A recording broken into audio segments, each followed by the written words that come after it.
NRI category in NEET examination 2025, NEET की जो counselling होगी उसमें जो एनआरआई कोटा होगा, एनआरआई कोटा में अप्लाई करने के लिए स्टूडेंट्स और गार्जियंस जो एक्चुअल में एनआरआई हैं और जो नहीं भी हैं, वो या तो अभी नीट के फॉर्म के समय NRI as an NRI apply करते हैं, या फिर नीट के बाद में एनआरआई में कन्वर्ट हो जाते हैं अगर मार्क्स कम आते हैं तो। लेकिन अगर आप ऐसा सोचते हैं कि अभी एज एन इंडियन सिटीजन हम अप्लाई करेंगे और उसके बाद एनआरआई में हम कन्वर्ट हो जाएंगे at the time of counselling, तो उस समय कुछ काउंसलिंग आपसे मिस हो सकती है, कुछ कॉलेजेस आपसे मिस हो सकते हैं। कौन कौन से स्टेट्स हैं जहां पर एनआरआई का कोटा लगता है, गवर्नमेंट या फिर प्राइवेट कॉलेजेस में, नॉर्मली फीस कितनी होती है, और क्या एनआरआई कैटेगरी नीट के एग्जामिनेशन का जो फॉर्म है उसमें मेंशन करना मैंडेटरी है इस बार अगर आप एनआरआई कोटा का बेनिफिट लेना चाहते हैं 2025 की काउंसलिंग में। कंप्लीट डिटेल एनआरआई के फॉर्म फिलिंग के बारे में नीट एप्लीकेशन 2025 की इस छोटे से वीडियो में हम आप लोगों के साथ शेयर कर रहे हैं। आप चैनल पहली बार अगर विजिट कर रहे हैं और आपने इसे सब्सक्राइब नहीं किया तो इसको सब्सक्राइब जरूर कर लीजिए ताकि फ्यूचर के अपडेट्स आपको नॉन स्टॉप लगातार मिलते रहें। मेडिका विंग की ओर से मैं हूं अमित, आप सभी का एक बार फिर से स्वागत है आपके अपने most favourite NEET informative channel Medica Wing में। गाइस, बात हो रही है एनआरआई कैंडिडेट्स की।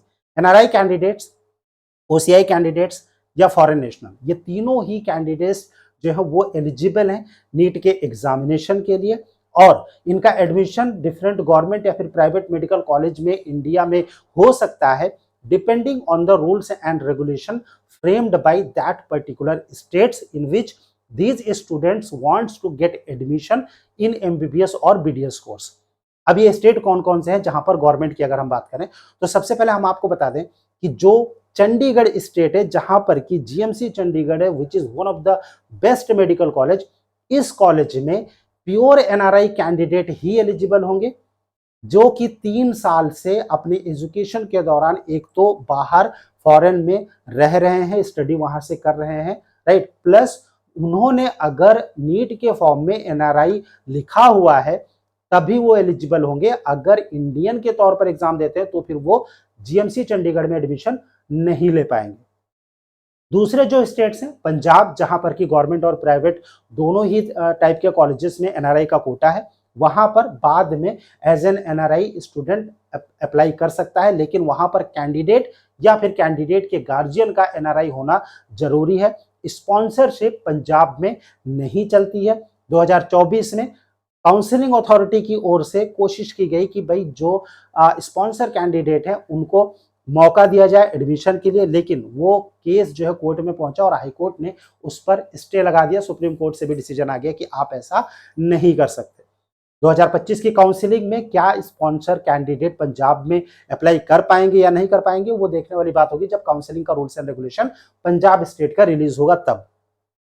बात होती है हिमाचल की। हिमाचल में गवर्नमेंट प्लस प्राइवेट दोनों ही जो टाइप के कॉलेजेस है वहां पर एनआरआई का रिजर्वेशन है, एनआरआई का कोटा है, और यहां पर भी अभी फॉर्म में एनआरआई लिखने की जरूरत नहीं है अगर आप अप्लाई करना चाहते हैं हिमाचल प्रदेश में। तो हरियाणा में जो गवर्नमेंट और प्राइवेट मेडिकल कॉलेजेस हैं वहां पर एनआरआई का कोटा है, लेकिन उसके लिए भी आपको अभी से एनआरआई लिखने की जरूरत नहीं है, चंडीगढ़ में मैंडेटरी है।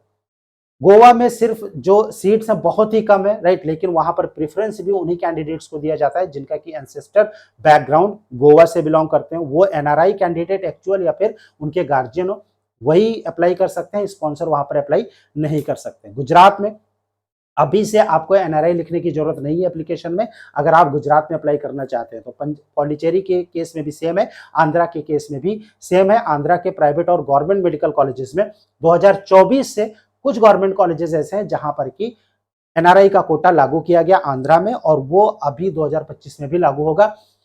असम में NRI quota government medical colleges में 2023 में था, लेकिन 2024 में उसको हटा लिया गया, 2025 में भी नहीं आएगा एनआरआई, उसके लिए कोई जरूरत ही नहीं है, प्राइवेट कॉलेज असम में है ही नहीं। इसके अलावा अगर आप बात करेंगे बाकी के जो स्टेट्स हैं वहां पर जो प्राइवेट मेडिकल कॉलेजेस हैं उनमें एनआरआई का कोटा होता है, गवर्नमेंट मेडिकल कॉलेजेस में एनआरआई का कोटा नहीं होता। पौंडीचेरी में एक गवर्नमेंट मेडिकल कॉलेजेस है जो कि है IGMC Pondicherry, Indira Gandhi medical college, वहां पर $1,35,000 जो कि कंप्लीट फीस एक ही बार में सबमिट करनी पड़ती है, वहां पर एनआरआई का कोटा है। लेकिन उसके लिए भी अभी नीट के फॉर्म में एनआरआई लिखने की जरूरत नहीं है। लेकिन जीएमसी चंडीगढ़ में अगर आप एडमिशन चाहते हैं तो फिर अभी से आपको मेंशन करना पड़ेगा कि आप एज एन एनआरआई पार्टिसिपेट कर रहे हैं नीट के एप्लीकेशन में, नीट के एग्जाम में। और अगर आप एनआरआई एज ए पार्टिसिपेट करते हैं तो फिर कुछ बेनिफिट्स आपको जो ऑल इंडिया कोटा का है वो स्टूडेंट्स को नहीं मिल पाएगा। ऐसे में जो एनआरआई कैंडिडेट्स हैं जो कि फॉरेन में रहते हैं, राइट, या फिर जो ओसीआई कैंडिडेट्स हैं, फॉरेनर कैंडिडेट्स जो है उनके लिए तो फॉरेनर कैंडिडेट्स का रूल्स ही अलग हो जाता है। लेकिन ओसीआई और एनआरआई को अभी फॉर्म भरने के लिए थोड़ा सा जानकारी उनको चाहिए होगा कि फॉर्म कैसे फिल करें जिससे कि उनका बेनिफिट सबसे ज्यादा हो। काउंसलिंग सपोर्ट के लिए आपको सिंपली मेडका विंग का जो गूगल फॉर्म है एप्लीकेशन का वो फिल करना है, जो कि वीडियो के डिस्क्रिप्शन में है। अगर आप मेडका विंग की एक्सपर्ट टीम से गाइडेंस चाहते हैं एनआरआई एडमिशन या फिर एनआरआई काउंसलिंग के बारे में, दें। अभी बात कर लेते हैं कि एनआरआई का जो कोटा है उसमें डॉक्यूमेंट क्या लगेगा और जो नीट का एप्लीकेशन है उसका रूल क्या कहता है, राइट। तो हमने डिफरेंट जो स्टेट्स के रूल्स एंड रेगुलेशन है वो तो मैंने आपको बता दिया। लेकिन अब हम बात करें कि नॉन रेजिडेंट इंडियंस, ओसीआई और फॉरेन कैंडिडेट, जैसे कि मैंने पहले बताया कि they are eligible to participate in NEET examination and they are also eligible to get admission in different medical and government medical colleges, but the rules depending on the rules and regulation framed by that particular states in which these candidates want to get admission, right।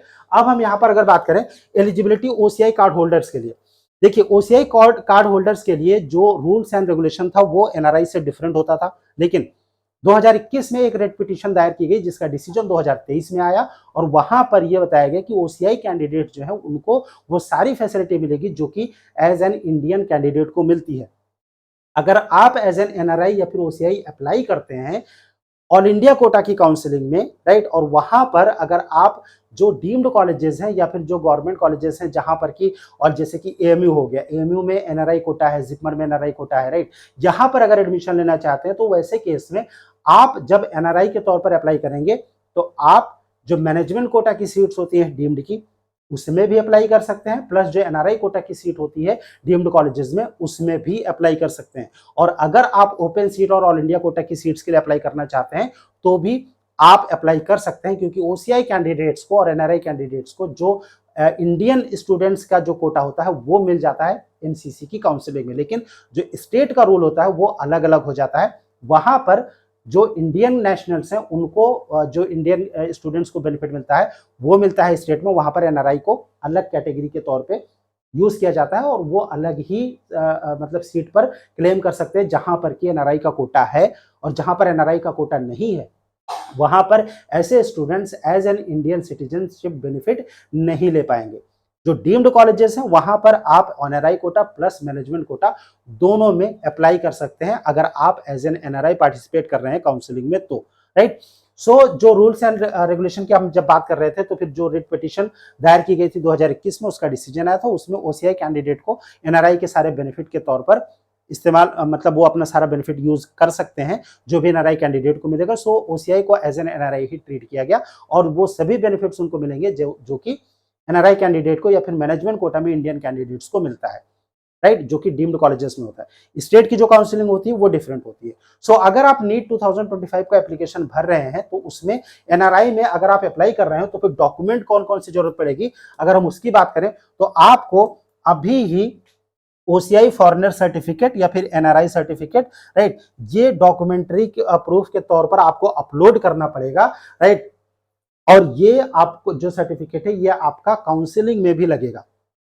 जब आप document upload करने के लिए section पर जाएंगे, अगर आपने NRI या फिर ओसीआई सेलेक्ट किया हुआ है तो फिर आपको foreigner certificate, right, OCI, right, या फिर एनआरआई सर्टिफिकेट या फिर पासपोर्ट, राइट, जो भी एप्लीकेबल होगा, जो कि नीट के इन्फॉर्मेशन बुकलेट में भी साफ साफ मेंशन किया गया है एनआरआई के तौर पे डॉक्यूमेंट में क्या क्या लगेगा वो आप कर सकते हैं।